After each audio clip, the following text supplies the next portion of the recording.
ደግ የዋለ ሰው ደግ የሰራ ሰው ምንዳው ብድሩ ደጉ ሊዋልለት ነው የሚገባው በሰው ልጅ ደረጃ። አላህ ዘንድስ ምንም ጥርጥር የለውም። አያችሁ አሁን አላህ ስብሓነሁ ወተዓላ ይሄን ሰው በደግ እንደሚክሰው ምንም ጥርጥር እንደሌለው ላስታውሰው ይገባኛል። ሀል ጀዛኡል ኢሕሳን ኢለል ኢሕሳን። አንተ ደግ እስከዋልክ ድረስ አላህ ስብሓነሁ ወተዓላ ዘንድ የሚጠብቅህ ምንም አትጠራጠር፣ ደግ ነው።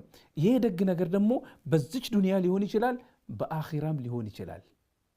ሁለቱንም አንድ ላይ ሊያደርግልህ ይችላል። በዚህ ዱንያ ክሶ አንተ ለዋልከው ደግ ሰዎች ለአንተ ደግ ይውላሉ። ባላሰብከው ቦታ ወይ በተመኘው በፈለግከው ቦታ አላህ ስብሓነሁ ወተዓላ ይህን ደግ ይመልስልሃል። አንተ የዋልክላቸው ሰዎች በአንተ ላይ ክፋት መዋላቸውን አትመልከት። ነገር ግን አላህ ስብሓነሁ ወተዓላ በአንተ ባላሰብከው ቦታ ወይ ባሰብከው ቦታ ላይ አላህ በደግ ይውልልሃል። ይሄ በዱንያ ነው። የአኺራው ደግሞ ከሁሉ በላጩ እሱ ነውና እሱን አስታውስ እንለዋለን። ነዓም እነዚያ ሰዎች ደግሞ ተንኮል ያሰቡት ሰዎች ደግሞ ወላ የሒቁል መክሩ ሰይኡ ኢላ ቢአህሊህ፣ እነዛ ሴራ የጠነሰሱት ሴራቸው ወደ እነሱ ተመላሽ መሆኑን እንዳትዘነጋ እንለዋለን። ለምን አላህ ስብሓነሁ ወተዓላ ኢነላህ ዩዳፊዑ ዐን ለዚነ አመኑ፣ አላህ ስብሓነሁ ወተዓላ እነዛ በእውነት በአላህ ያመኑትን ይከላከላቸዋላ። ምንም ጥርጥር የለውም። ብኢዝኒላህ ዓጅለን አም አጅለን፣ ወይ በቅርቢቱ ወይ ደግሞ ከጊዜ በኋላም ቢሆን። እናም ይሄን ነገር ልናስታውሰው ይገባል። ለራሴም እኔ አስታውሼ ይሄን ወንድሜንም ላስታውሰው ይገባኛል።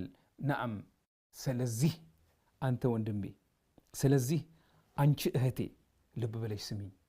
አንተ ወንድሜ ልብ ብለህ ስማኝ። ሰዎች በኔ ላይ ክፋት ሰሩ ብለህ አንተ ክፉ እንዳትሰራ፣ አንቺ ክፉ እንዳትሰሪ።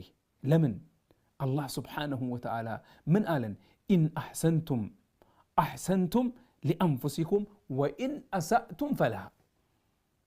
ኢን አሕሰንቱም ደግ ከዋላችሁ ደግ ከሰራችሁ አሕሰንቱም ሊአንፉሲኩም ለራስህ ነው የምታደርገው፣ ለዚች ለነፍስያህ ነው የምታደርገው። እችን ነፍስያህም በዚች በዱንያና በአኺራም ደስተኛ ልታደርጋት ነው መስራት ያለብህ። ወኢን አሳእቱም ፈለሃ።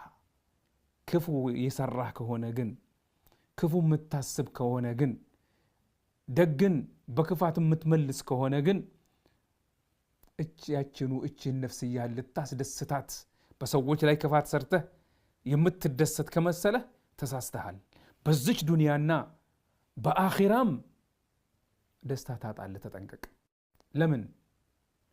ለምን